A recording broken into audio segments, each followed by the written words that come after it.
Luca Claudio ai servizi sociali, ma a quanto pare comodamente da casa sua. Questa singolare formula di pagare il debito con la giustizia e la società gli è stata permessa dalla legge applicata dal giudice di sorveglianza Maria Teresa Gardini.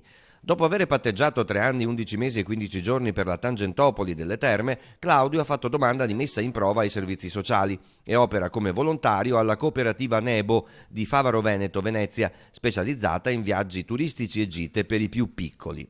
Nella richiesta al Tribunale di sorveglianza, Claudio ha ammesso le sue responsabilità per leggerezza e non per smania di profitto, ha scritto, il suo sentirsi un fallito e desideroso di impegnarsi nel volontariato. In un primo momento pareva fosse destinato a Manitese di Vigonza, ma poi la sua destinazione è cambiata per la cooperativa Nebo di Favaro. Claudio perciò lavora quasi sempre dalla sua abitazione di Montegrotto Terme.